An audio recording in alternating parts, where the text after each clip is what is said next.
Namaste, Vitruvians. We are back. It is Friday. Time for another Vitruveo Spotlight. I'm here with Mike. Hello, Mike. Good morning. Good morning, Nick. Good morning. Good morning, community. Good to see everybody. Thanks for joining us this morning. We've got plenty of updates today. It's been a busy week. Yes, it has. And it's next week is shaping up to be a very big week for Vitruveo. I'm super excited. Hello to all our community, and I must wish I Fly a Bus happy birthday, one of our biggest supporters here. So happy Yep. birthday! Yeah. I think we should just dive right into it here, Mike, because there's so much. Mhm. I don't want to lose time, a chance to get everything covered today. All right, Mhm. so let's get this going.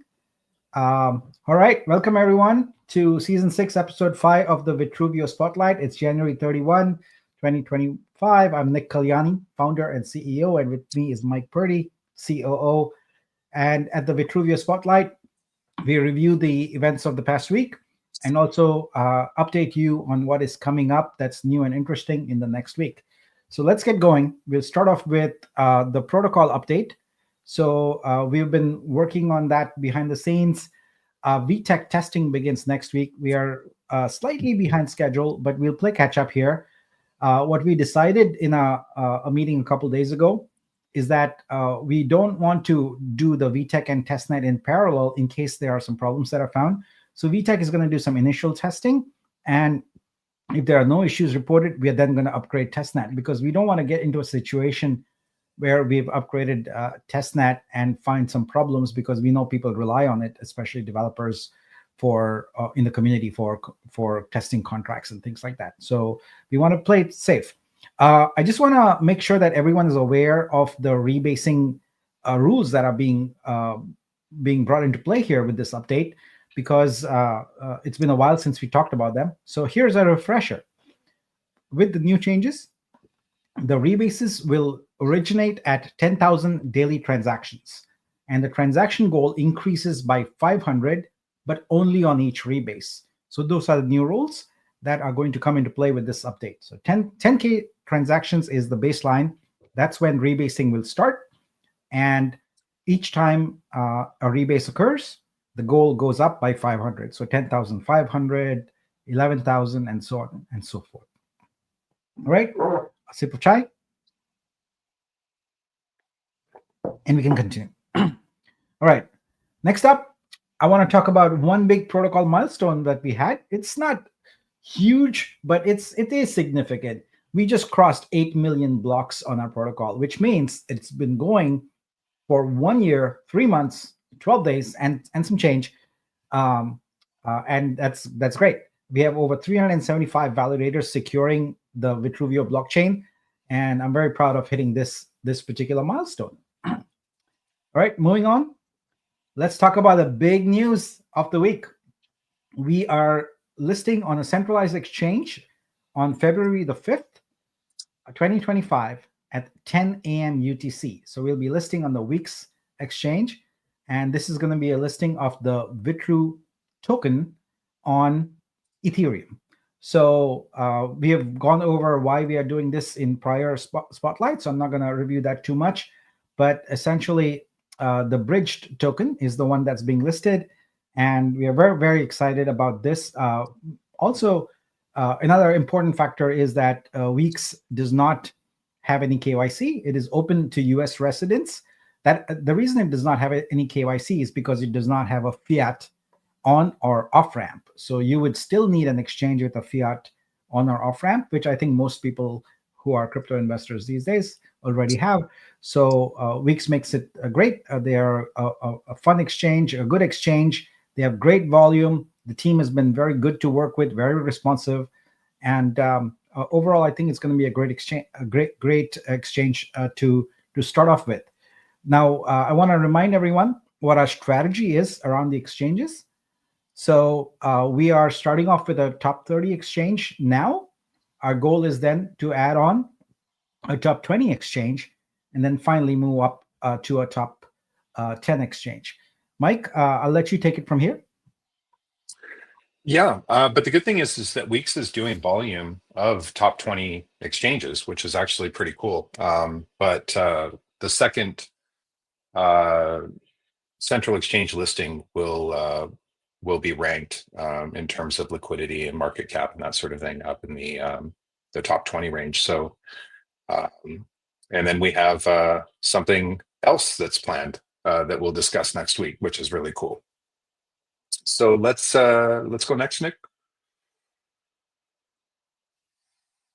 So we've been keeping an eye on the price, keeping an eye on the charts. And if you remember this slide from last week, we had January 1st through the 21st, we had a lot of price volatility. Again, we were testing things out prior to the list on the granted airdrop coins that were sent that were already vested and seeing how they play with the supply to liquidity management and the ratio there. And we've had a chance to, we came to the conclusion that we do need to really manage that supply to liquidity ratio a little bit more just because of the liquidity was so thin. So we introduced the Passport, which really adjusts, it allows us to adjust the flow that's bridged to the DEXs and also to the central exchange. It's not a stop, it's a slow. And since we did that, we've seen, January 22nd through the 29th, which was last week. Since the Passport was, initiated, we've seen really nice, stable growth. We've seen price stability. And then since the last spotlight over the last 7 days, we've seen, again, price stability, price growth. And I threw this in here because it's important to know that the goal is not to prevent sells from airdrop coins, but just to slow them down to prevent supply to liquidity issues and dumping and price volatility and all of that. So what we have seen since we instituted was strong purchases, 83% growth in trading volume in the last 24 hours, up 30% in the last 24 hours. Up 15% in the last 24 hours, 62% price growth in the last 7 days. And then here's the biggest thing is that investors, especially our community, are not worried about granted coins dumping the price. And so what that produces is investor confidence. That way, people are more inclined to purchase. New holders are more inclined to purchase on the central exchange because there's a healthy chart, and it really allows the price to achieve higher support and resistance levels. So we'll go next, Nick. So if we look at now the 30-day chart, this is really what's important, and this really was our goal. We've seen a 34.4% 1 month return over the last 30 days since we've instituted the supply management, 100% in 24-hour trading volume, which is incredible. It actually jumped 20% since I was working on this deck. And this is a perfect pre-list chart. This is exactly what we were looking for. We broke through our resistance at 23, headed for higher support levels, which is awesome. And we have now we can increase our marketing spend because the marketing is actually going to work. And that's really cool. So we have strong community confidence. We have liquidity that's building, and the liquidity lock is going to be active. So we're going to be locking down liquidity, which is great. So yeah. Now, some of the things that we're going to be doing in order to provide and promote trust and transparency, both for the blockchain and for the core team, is liquidity lock is going to be initiated, as I mentioned before. We're going to be introducing a new transaction monitor channel in Discord that's going to show significant protocol and wallet transactions for full trust and transparency. We want to show the community that the team is managing the treasury responsibly. So we're going to have full transparency with that. Our team passports will only have Discord functionality. No wrapping or bridging is going to be available. And again, we want to show the team that we're not dumping. We're going to be held to the same standards that we hold the community to. So everybody can delay ROI and do responsible ROI over time. That's going to be the goal. Supply management. Passport is completely automated. So we didn't want to do some sort of manual, uh, subjective management on the Passport. We really wanted it to be automated in terms of the valve on how much supply is allowed to leak through. Um, that's going to be done through smart contracts, and it's going to be based on price performance. So as the price increases, as liquidity builds, the automatic valve loosens up a little bit and provides more claimable supply that goes into the bridge, which is great. And Nick was very adamant about that. He didn't want it to be a manual, subjective, um, some sort of metric. He wanted it to be algorithmic, which I think is super cool. Also, there's going to be a new core lock contract that will securely hold all unused coins, the treasury included. So that's going to release a small daily amount for operational expenses and marketing as needed. But it's not going to be upgradable. It's going to be immutable, and there's not going to be a contract owner. So there's going to be trust and transparency with the treasury, with the core team. And we just really wanted to communicate, guys, that we're in this with you, and we want to really provide an environment that really shows exactly what we're doing and what we're working on and our strategies. And there's no hidden nonsense, going on behind the scenes. So we want to be completely trustworthy and open on everything that is happening in terms of our fiduciary responsibility for managing treasury assets. So back to you, Nick. Yeah, I just want to add to that we have always maintained from day one that we are making a path from centralized to decentralized. We are gradually, because you can't build a startup with fully decentralization unless it's one pure decentralized feature. We're not. We are a whole protocol, a whole application infrastructure, etc. So we have to make this pathway from centralized to decentralized. And now that we are approaching our centralized exchange listing, we are going to be as very, very cautious to be as decentralized as possible wherever we can.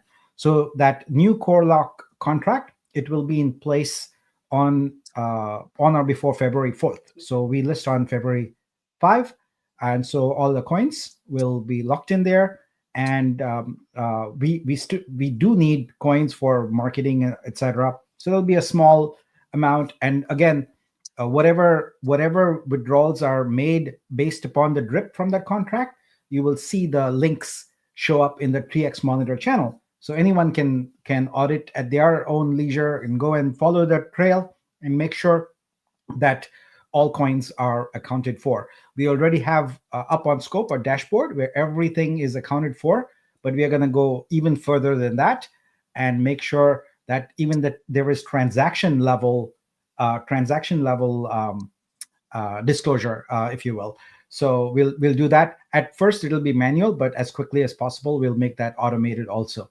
So Mike referenced the algorithmic approach to the supply management. Later in this stream, we'll go over the details on that, and I'll show you what the specific algorithm is and how that works. So ultimately, we are keen on having automation, smart contracts, etc., provide a lot of the trust and transparency and remove humans out of the equation. And so you're going to see more and more of that. But rest assured, by February 4th, we will have essentially locked up just about everything that's in contracts or in treasury wallets right now. It'll just be locked, and you can review that anytime you want. All right. Let's move on now to our next topic, which is the Vitruveo Passport. So we've been talking about this a lot. For those of you who may be unfamiliar with it, we don't want to repeat a lot of the content here. So there was a great flashlight we had a couple days ago. You can look at everything on there. What I did promise at that flashlight is that today we would reveal some more details. And so I'm ready to do that. But first, very quickly, high level of Passport. It's an innovative solution we've designed to manage our Vitru token supply on sexes and dexes, because there's a very large number of granted tokens coins here, and there is a high risk, as Mike already explained, from the graphs, etc., that we want to just control the price and make sure that we have a very healthy ecosystem and a healthy price growth over time. The workflow is pretty straightforward. You will submit a request for a passport. It'll be added to a queue. Part of it is automated evaluation. Part of it is manual evaluation that goes into a decision engine, and then either you're issued a passport or it's deferred and might be issued at a later time, possibly. So again, I'm gonna just go quickly through these slides. I put them in here just for continuity, but I'm not gonna dwell on them too much. We are going to make it possible for you to request your passport from Scope. All your information you submit is confidential, and there's a variety of criteria, but mostly automated. We're going to look at your on-chain activity in terms of purchases of different tokens, and also your social activity. Remember, I emphasize this every single time we talk about passport. Passport is optional. You don't need it. You only need it if you want access to the upcoming Vitruveo Insiders Discord channel, or you want early access to Wrap, Bridge for DEX or SEX. If you've staked most of your assets, then you don't really need a passport. And once there's adequate liquidity and good price growth, we're gonna open it to all, and you're gonna see our limits that we've put that are algorithmic a little later here in this session.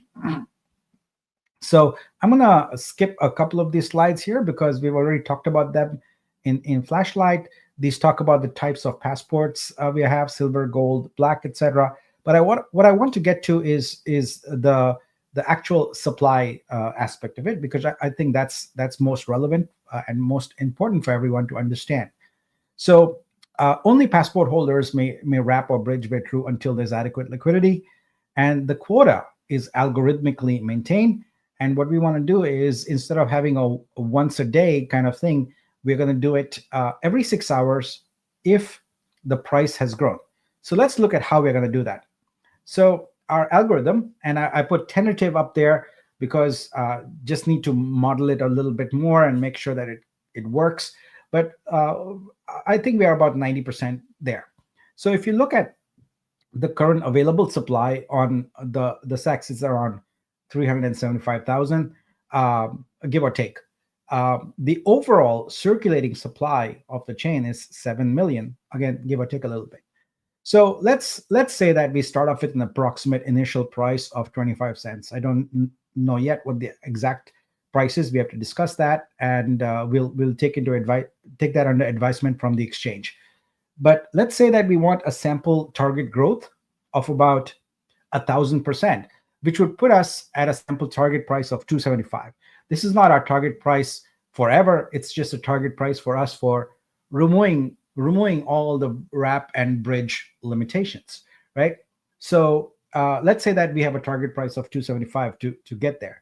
So on the right-hand side, for the math nerds in the audience, there's a formula, and I'll make sure that there's a Google sheet available with that formula, so you can plug in numbers and see it. But basically, it consists of the current price, the initial price, the target price, the circulating supply, and based on that, we compute what the SEX available supply should be. So I know this is abstract and hard for people to understand. Let's look at real numbers, okay? So this is easier to understand.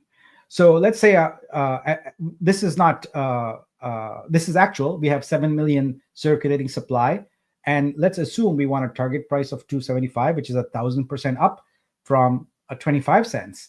So the way it works is every 6 hours, the contract essentially looks at the old price versus the new price, and using the formula on the prior slide, it computes, okay, based upon this, what should the SEX target supply be? So in this case, in the first row, the new price is 50 cents. The old price was 25 cents. So based on that formula, it calculates that it should be 700,000. So if the current supply is 375,000 and the new supply should be 700,000, that means that all the passport holders can unwrap, in this case, bridge 700,000 minus 375. I'm bad at doing math in my head, but you can get it. So that's how that works, where it will dynamically figure out how many coins should be allowed to be bridged over, and that's it. It's as simple as that. Now, on the second example, you see the old price was 50 cents and the new price is 45 cents. So it went down. In that case, there's no change. There's no new tokens that will be available to be bridged or wrapped. But in the next case, there's a significant jump in price from 25 cents to 75 cents. So you can see that the targeted supply is higher. And ultimately, if the new price hits 275, which is 1,000% of the original 25 cents, you can see that the whole supply would then be available and there would no longer be any constraints, and we would just remove the supply sentry feature of Passport and make it available to everybody. So I think that's basically the algorithm we are going with. There's not going to be any manual intervention. It's fully automated, and anyone can compute what the supply is going to be at any time based upon the price differential. So we'll take questions on this later. I'm sure there's questions, but let's continue then. All right. Next up is a little bit on Exhibit. So honestly, I have been focused a lot on Passport this week, so I haven't given the dev team as much attention as they asked. They have the stores feature running, and I haven't had a chance to review it in detail and test it out, which is why I'm not prepared to announce it. But I want to show you that it does work. So if you look at the URL here, it says Marcos, which is one of our developers, .exhibit.live, and this is a sample developer level grade store that he created. But you can see that it has a splash banner, it has a name, it has a description, and it has unique artworks. Again, this is in test right now, but this is exactly what we'll allow anyone to do. In about 15 minutes, they'll be able to stand up a store like this with whatever name they want at the exhibit.live domain. So we are in the process of creating a landing page. So when you go to stores, you're going to see a landing page of stores. They will be moderated, so only the stores that will go through the moderation process will appear there. And we expect that people will create stores for their groups, even for their individual. There's no reason an individual artist cannot create their own standalone store if they want to. So that is coming up. But a bigger news that I want to share with you today is about a new event and partnership that we are looking into and have entered into. So that is Primavera Digitale in Florence, Italy, from March 31st to April 6th. We are really, really excited about this event. It's really very art-centric and targeting Web 2 artists, people who are not in Web 3. We are excited to participate here. So what is this going to be about? Well, it's in Florence, the birthplace of the Renaissance, and as we are creating a new Renaissance in Web 3 for artists, it seems fitting for us to attend this event and really showcase our capabilities to the world of art and artists. So it's a festival. It's a week long of exhibitions, educational events, social gatherings for anyone who creates, collects, and wants to learn about digital art. So it is a very big event, and we are very excited to be part of it. You can learn all about this event. You can see the exhibit is on the partner page there at Primavera Digitale 2025.com. So we'll be sharing more details about what we'll be doing there, how we'll be going about it, which artists will be featured.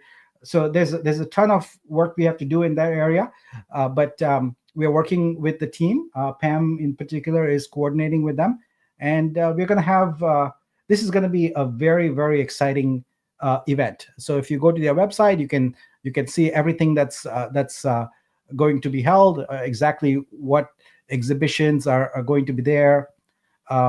They have got some great locations, some really classic locations in Florence, where we'll be showcasing some of our community artworks and things like that. So we are really really excited about this event, and look forward to it. All right, moving on. Let's talk about some staking enhancements. So, as you know, we had mentioned previously that we are going to allow smaller staking enhancements. Those changes are coming up. They're already in the contract. They are not yet in the scope UI. That is coming up probably by tomorrow. So you're going to have smaller stake terms ranging from 3 months to 30 months that you can use to get some verse and help us get to our staking challenge, which we're going to talk about.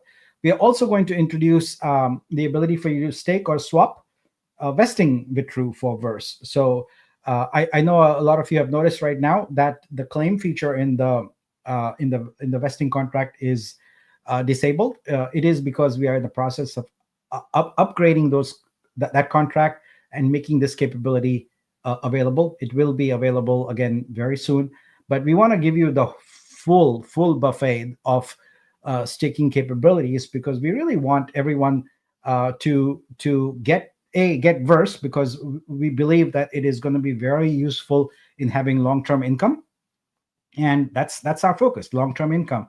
So we want everyone to have an opportunity to have it, and that 7 million number, we do want it to get lower, and also we want to get to the 20 million challenge. So I encourage everyone, especially the artists here who have not yet staked a lot, to do that, because when it comes to Passport, your stake ratio is going to be really really important. So if you got like 5,000 Vitru, but you stake like 500, that's not a very good stake ratio. So it's unlikely your Passport will be issued, in which case you will have to wait until much later before you will be able to trade. But if you're okay with that, that's perfectly fine. So we respect that. All right, so that's staking enhancements. Now let's talk a little bit about our big challenge that's ongoing, which is thanks to Garfield and Sabong Evolution. It is the Sebo 20 million token challenge. So if our stake Vitru total reaches 20 million, it was Jan 31, but I requested, the community stepped up, and Garfield agreed to give us 4 more days.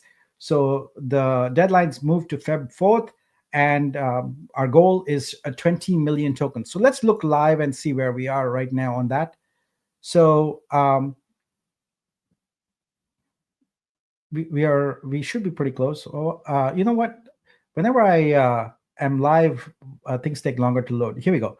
All right, so we have 18.75 million staked and 1.25 million to go. This is an achievable goal. We can achieve this goal by Feb 4th if we all pull together. And I believe the community is doing a splendid job of that. Amazing job. And really, really excited. Now, if this goal is achieved, what's going to happen is that the verse units for everyone who staked the Vitru is going to be doubled. So that is going to be a huge positive benefit for you. So if you haven't yet staked, please do so, because you're going to help yourself, and you're going to help the community. We're going to make it even easier for you. What we're going to do is have an event coming up here. But before we do that, let's just compare where we were last Friday and where we are today. So if you look, we were at 18.19 million staked last Friday, and today we are at 18.74 million. So that's about a half a million that's been staked in that time. And so we are really close, guys. So let's talk about how we are going to go about getting that gap closed. Well, the way we are going to do that is by having a community mixer. So I appreciate the excitement, the enthusiasm that everyone has in the community, and I think that we can channel all that energy by coming together live. So I'd like to announce a community mixer that starts on Saturday night and goes on all night. Well, daytime for some people, but people in the US, it's going to be all night until Sunday morning, PST.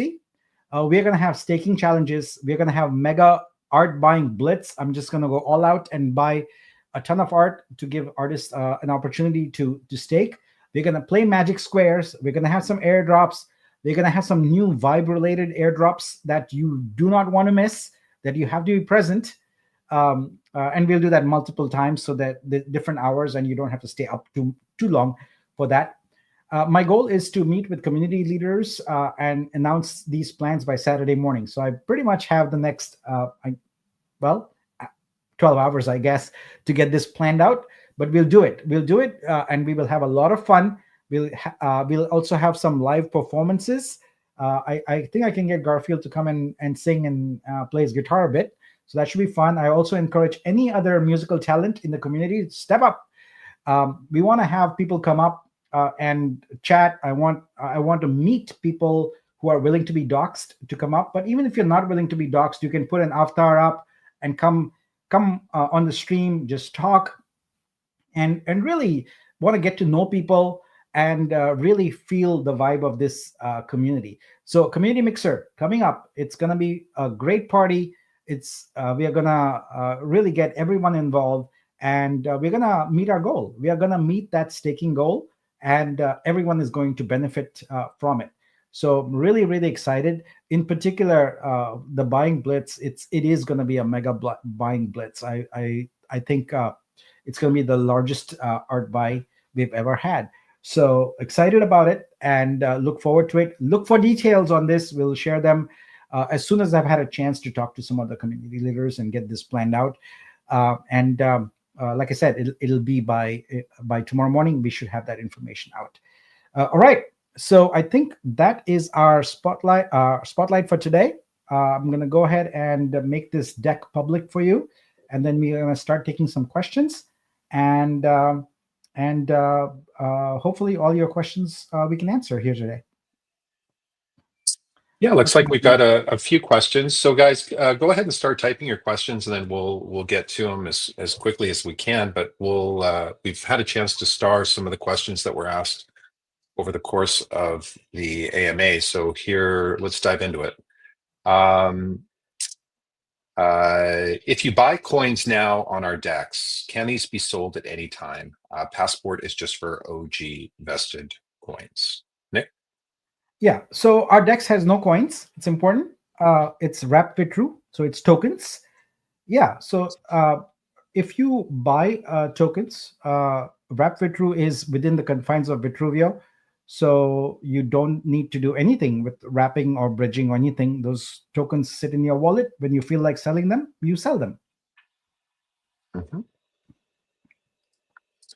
And why are we listing on ETH? Isn't gas more expensive? Yeah, I've seen this question come up again and again, and I'm really, really puzzled by it because, gas is irrelevant when it comes to centralized exchanges. You pay once when you transfer your tokens into the exchange, and potentially once if you were to get them out again. But look, if you look in terms of all the criteria that are important: decentralization, security, L2 protocols for the L1, the number of validators, the level of activity, the number of enterprise applications, the number of governments building on it, etc. There's no contest. ETH is head and shoulders above it. So I think looking at the choice of a centralized exchange from the perspective of gas is really the wrong attribute to be looking at it, because it's quite frankly an irrelevant attribute. So what we are looking at is the adoption, the decentralization, the security, and the strategic growth and adoption of the blockchain, and where we want to be. And Ethereum is where we want to be. Okay. Mike, is there a way to count the transactions on the central exchange towards the protocol transactions goal for the rebase? I don't think so. Nick? Even if we could, we wouldn't do it, Yeah. Robert. And here's why. The intent of the transaction goal is to be a measure of protocol success, of protocol growth. We don't want to find workarounds to get that goal up. I mean, we can just, if we really want to do that, we can just say, okay, there's a rebase every other day or something like that. It defeats the purpose. What we really want to see is a healthy growth of the protocol, for the transactions to go up, and having counting the transactions on, for example, an exchange where you could have literally thousands and thousands of small transactions as trades are made, doesn't really move the needle for us. What we want is growth through applications, through people organically using the protocol. And I think someone also asked, can this be gamed? Right? Well, in order to game it, we would require you to set up your own node and set up your own RPC servers, because our RPC servers are already protected against having a large number of transactions. You would not be able to do it with our RPC servers. So yeah, we wanted this to be an honest and fair and organic measure of growth of the protocol. So if we are not growing, we're not going to get a rebase. It's not free. You get it when we perform. It's that simple. Mhm. Pam says, love the transparency. That's great, Pam. Thank you. Mike, can you explain about the bot Vitru on BSC? Will they also be subject to the passport? Are they free to bridge to ETH? Vitru, many thanks to you. You both rock. I think Yeah. Go ahead, Nick. Mhm. Yeah. So the supply sentry, which is the component of Passport that manages the supply, works is it works on two levels: an individual level and then a Passport level.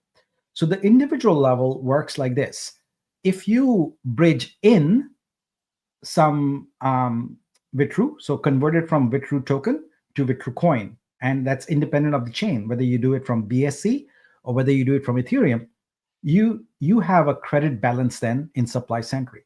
So let's say that I have 100 Vitru tokens on BSC. I bridge them in. So now I have a credit on the bridge of 100 coins, and I am free to then use that credit to bridge out 100 coins. Same goes with wrap. If I unwrap a certain number of tokens, I now have a wrap credit, and I can wrap that many again. So that's the first thing that Supply Sentry checks for and uses up.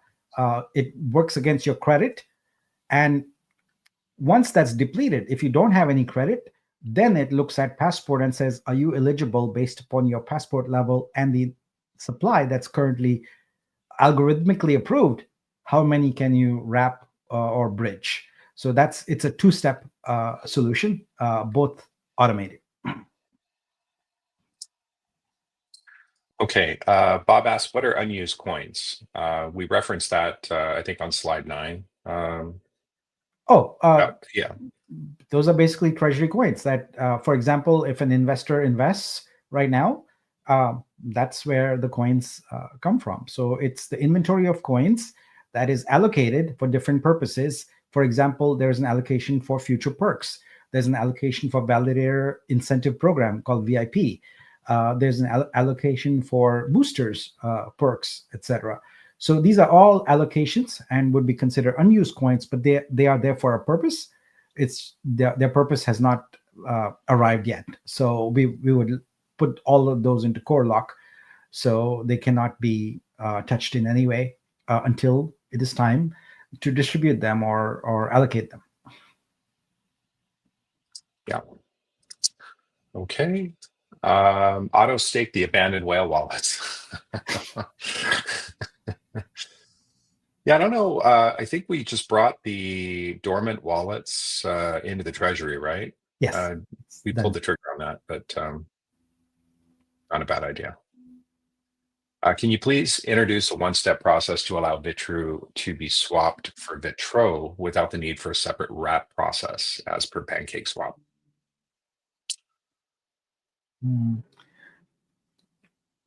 Well, Vitru is never going to be on any DEX or any centralized exchange as a coin. It's not possible to do that because of the rebasing.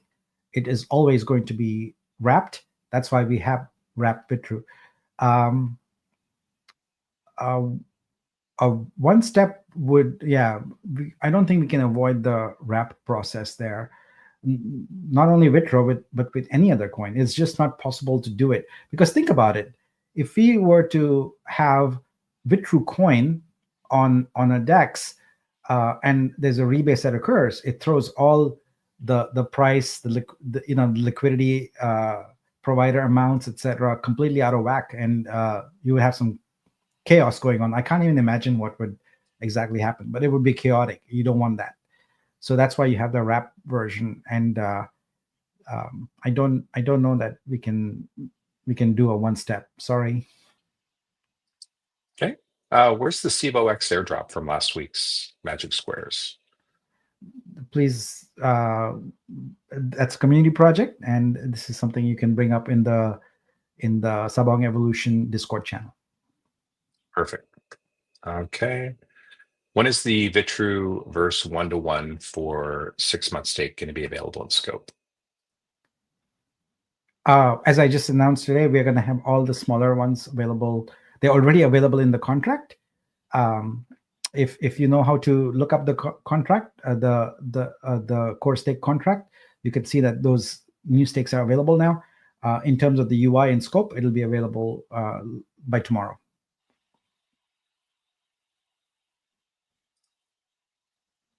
Okay.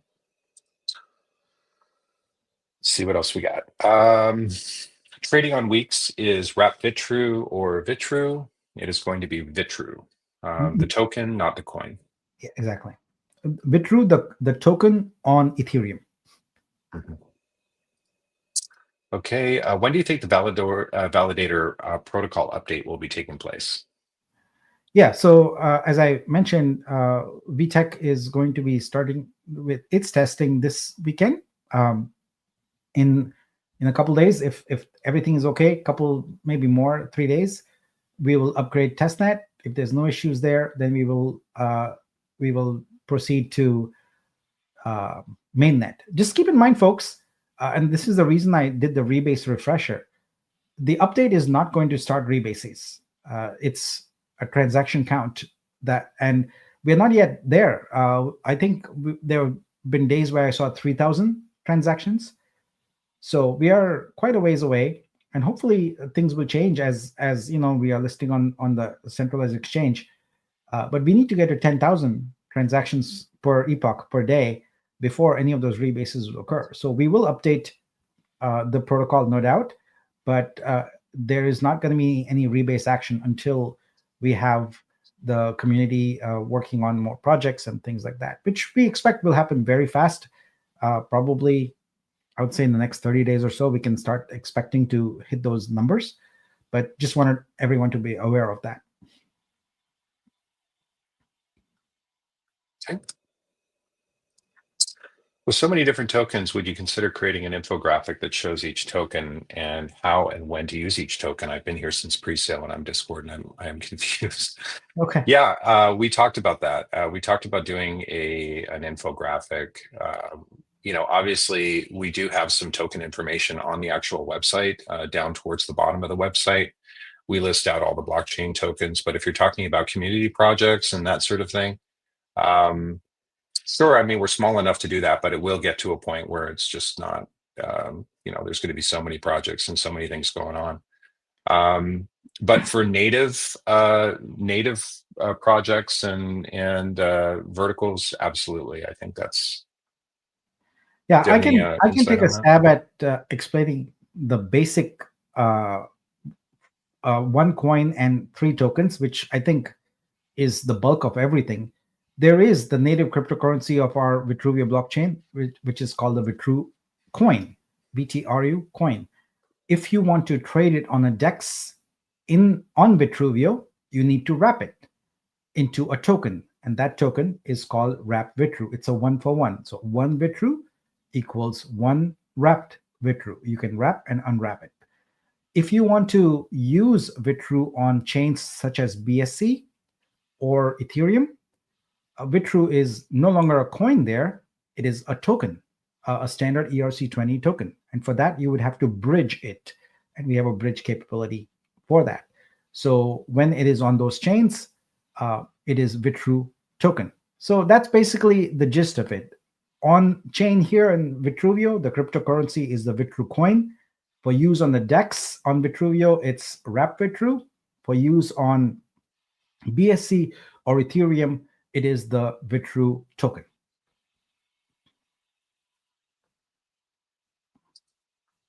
Okay. So Jerome from Discord had a very interesting comment regarding making connections with large companies. Any feedback on this, Mike? Yes. Yeah, I've talked with Jerome a few times through DM, and we set up a meeting with Tower Bank down in Panama to talk about the credit card processing for Exhibit and our print on demand. The problem was when we joined the meeting, he was Spanish speaking only. And so we had to reschedule the meeting. And so that's pending. But we did follow up with that. And then he also had an idea in terms of L'Oreal, some sort of reach out on that. This is all of these are great ideas, guys, but there's the problem that Nick and I deal with right now is we have more ideas than we can execute on, and we're still working on building out the MVPs. So it runs into a situation where we have to prioritize things and trying to get to some of these other amazing ideas, which we agree are amazing. It's just a matter of bandwidth. Nick and I are already putting in 18-hour days, and we are recording. I do have an active list of all the different things that we have to get to, and the Tower Bank thing that Jerome suggested, we were already on top of that day one. The L'Oreal comment that he did 2 days ago, I need some time to get to that. But we were working on a potentially massive partnership that took priority over the past week, which is going really, really well. And then we had we had the sex listing, obviously, that we're dealing with. We had the passport thing that we were dealing with, stores, all of these different things that we're trying to crank out in preparation for the list. I think once we get our list behind us, we can kind of go hands off and then really focus on scaling. That's where we're going to be hitting partnerships up hard.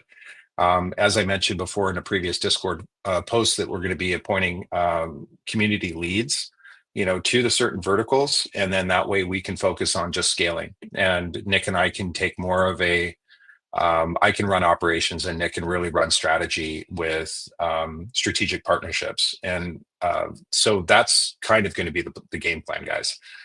So give it a little bit of time. We'll get there. Nick, Yeah, I any also other? wanted to address something on here. I see fantastic ideas, really, really good ideas. And I also see the word that I love. It's prefixed with just. Just do this. Why don't we just, and I love the optimism of that term, but I hope people understand that there's a right time when you go to market or meet with a partner or engage a certain group.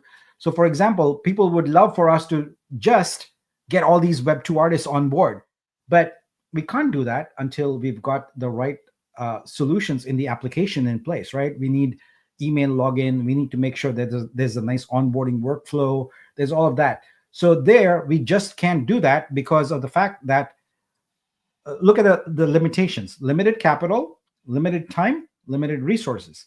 So we can't just jump into some of these things. We have to do it strategically and systematically.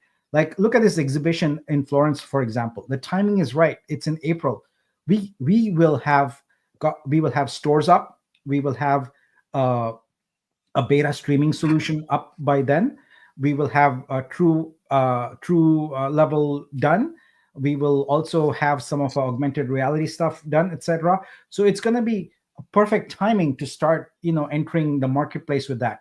But if we try and do it now, what we have is people coming and saying, well, this is just not for me. It's too complicated. It's not right, etc. Because right now we have started off with building for Web3 artists because that's the low-hanging fruit. They already are familiar with things.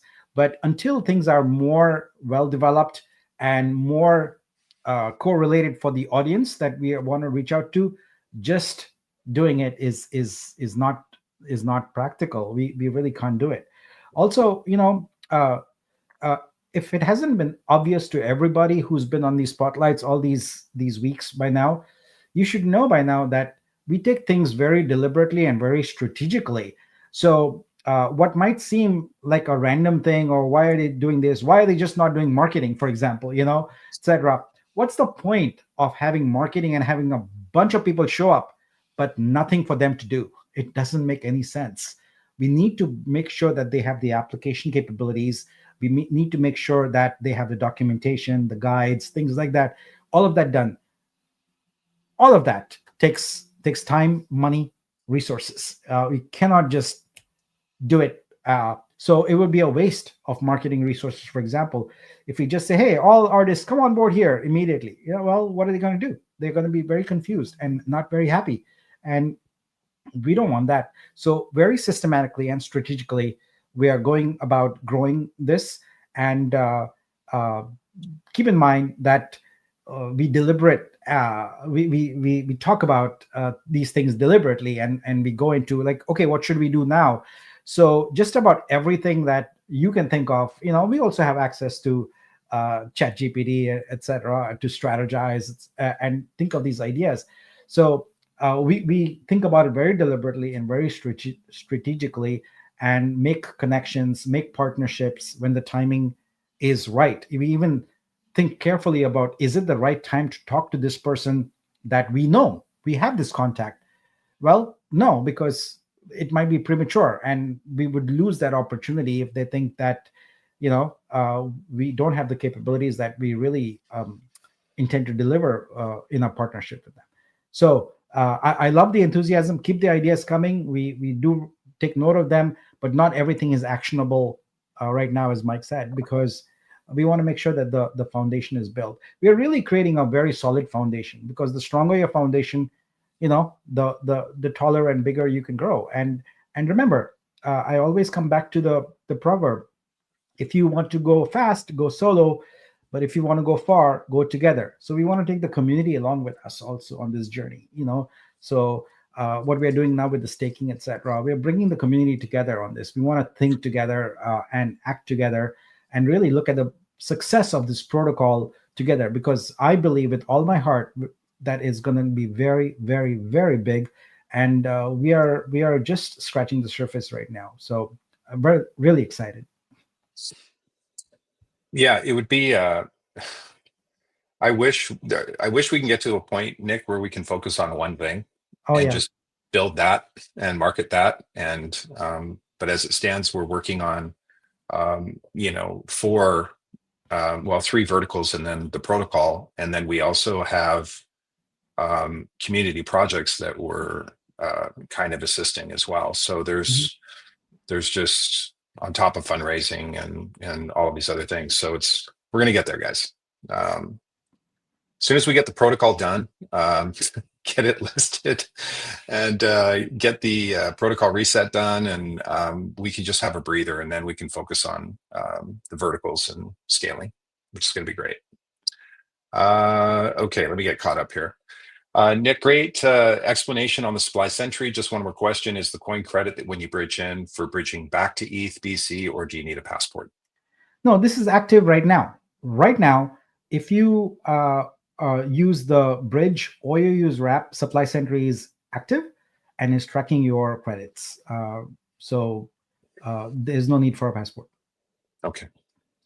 Question on the Kara partnership. Is there anything going on with that, Nick? I know that that's in the Yeah, background. we'd mentioned it, we'd approached it, but we didn't get a response, honestly. So that's maybe we'll try again later. But again, we're not ready for it.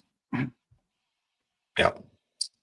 Um, why somebody can't invest 10 to 100 Vitru to make some kind of spam to trigger the rebase, or am I missing something? Because the rate Uh, limiting, right? If they were to yeah, bot it, right? yeah, I mean, if someone really wants to do that, they have to invest in setting up their own node and have RPC, which I know is, people can do that if they want to. But really, i-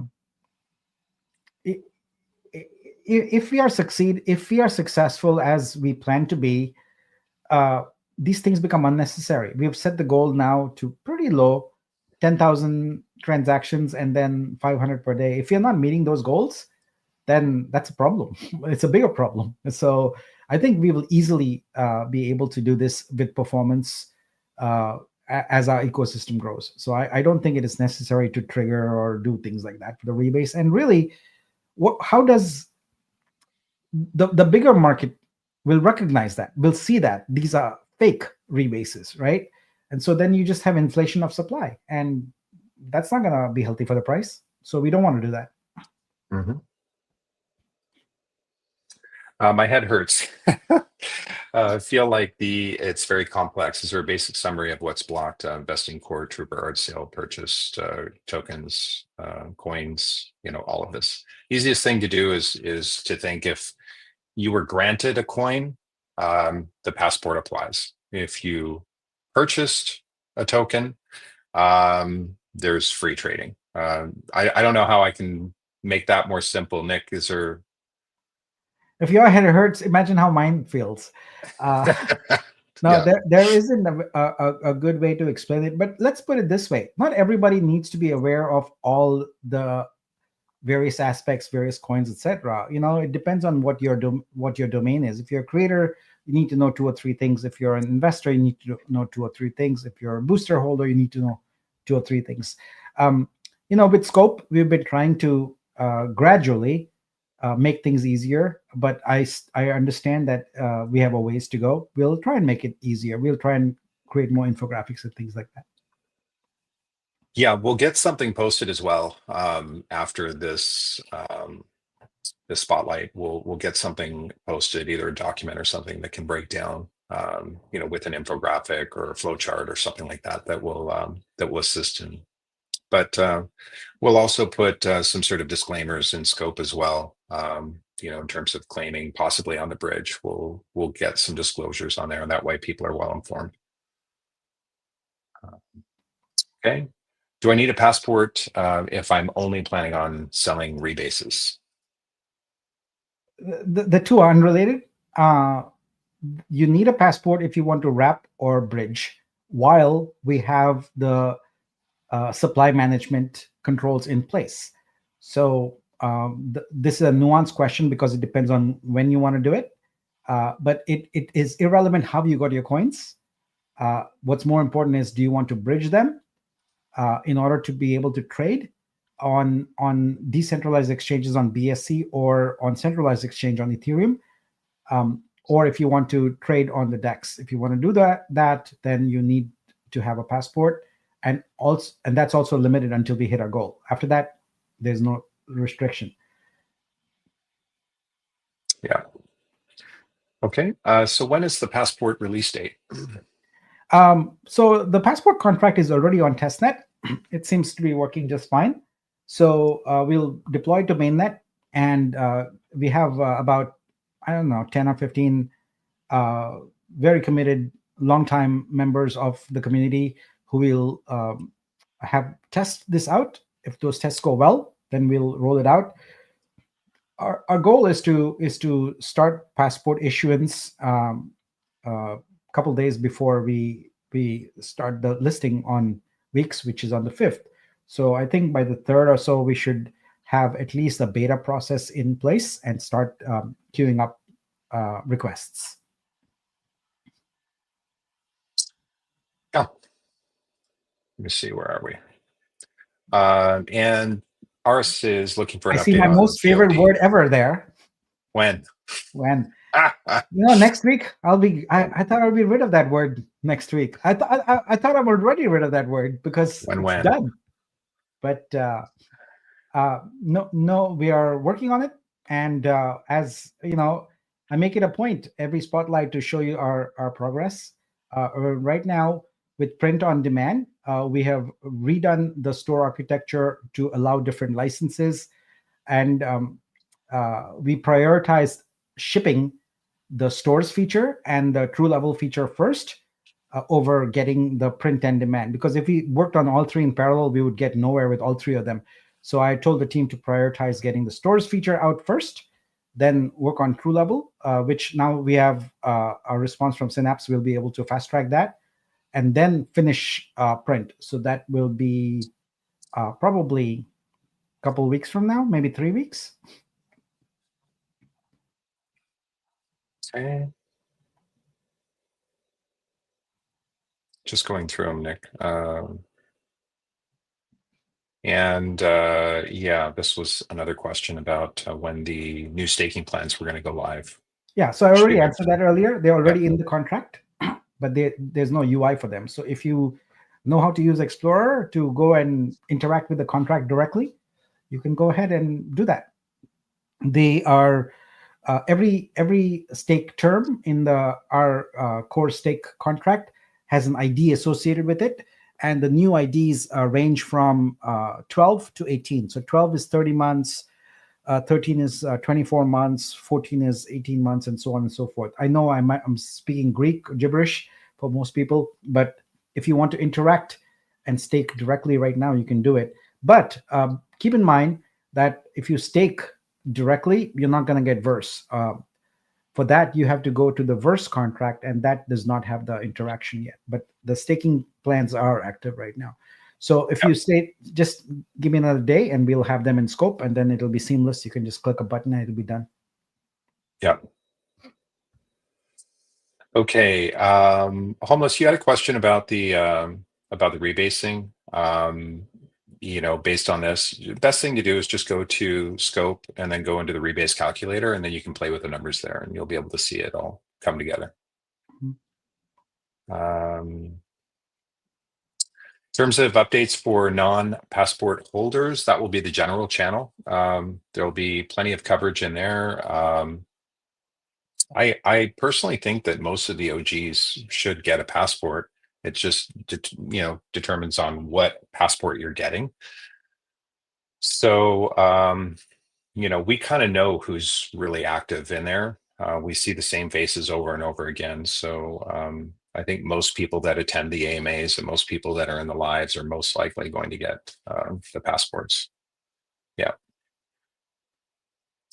And new investors, yeah, the passport really isn't relevant to them because they're bringing in new money. As really the passport's really designed for supply management from airdropped granted coins from Genesis OGs. So the vast majority of the new community doesn't need to know about passports. It's really not relevant to them at all. We're not locking down cells on every single transaction. It like I've seen some of the comments on CoinMarketCap, and they're just ridiculous. They think that we're locking cells and all of this. This only applies to airdropped granted OG coins and to manage the supply and liquidity. So it's done in a responsible way and not just a free for all and panic to grab as much liquidity as you can after the central exchange list. So there's a method to the madness. You can see in the charts that the strategy is working flawlessly. It's working really, really well. It is just math. I mean, if you kind of control and manage the active supply until it gets to a point where it can grow on its own. It's no different than when you're planting a sapling or a tree, you stick a stick in the ground and you tie a little string or a little twine around it, and until it has enough strength in order to support its own weight, and that's really what we're doing with the blockchain. Yeah, I think it would be helpful for people to understand the workflow here. Let's say that it's February 6th. There's trading going on. Someone goes on the exchange and buys Vitru, a new investor who's got nothing, right? Prior, they now hold Vitru tokens in their wallet. They want to take advantage of rebasing, and they bridge in.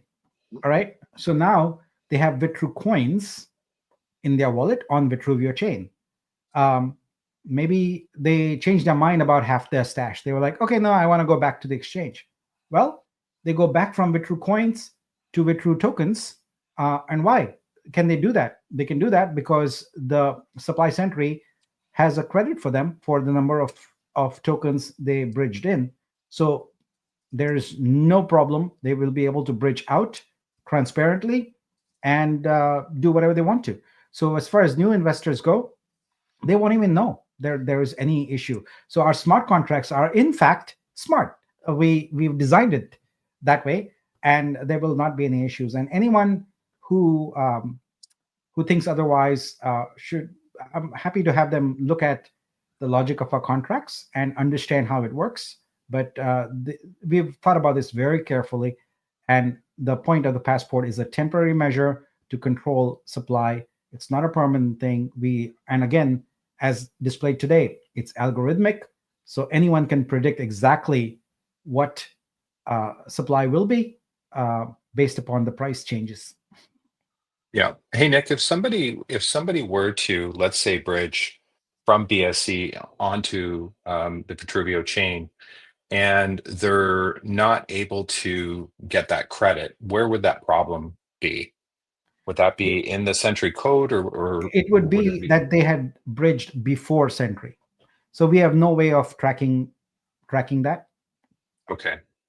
So um, currently, if it is an outside investor, if it's someone new who didn't have any OG coins, I think we can set up a process where they can report that with a support ticket, and we can help them Mhm. out with that. Okay, that sounds good. Okay, I think that's what I've got, Nick. Anything else? No, I'm just looking forward to our fun little mixer here. I'll reach out to a few people in the community who like Mystique, etc., so we can Pam will plan things out here and get things going. Garfield's already on board, so yeah, we want to make this really fun. I welcome ideas from anybody and everybody how to make it fun and interesting, and in particular if you are if you can perform songs, music, whatever, let me know. We'd love to have you come on and just do this fun thing. So we'll start with a Saturday Night Fever and keep going until Mystique has her community Sunday morning, well, it's morning for me, but evening for other people, space on X, and we'll just keep going and just have a lot of fun in between. And I'll be buying some art. I'll be doing magic squares, giveaways, airdrops, things like that, and it's going to be a whole lot of fun starting tomorrow night Pacific time. Yep. Okay, guys, I think that's it. Thank you so much for joining us today. We will probably have a flashlight, possibly Tuesday, Nick, or maybe we could do it. Yeah, we'll be in touch because there's a couple of other things that we have to announce, which are really exciting. We have a new community project that'll be announcing shortly. So we should just expect another announcement for a midweek flashlight, probably on Tuesday or somewhere around there. We'll make that decision in a bit. Please join us in Discord if you have any other questions or concerns or have any troubleshooting issues. Definitely reach out to us in Discord and we'll get those issues handled. Thanks again for joining us. Thank you, Nick, for all the hard work this week. And we shall see you guys in Discord and on the next flashlight. Thanks so much, guys. Thanks everyone, have a great weekend. Bye.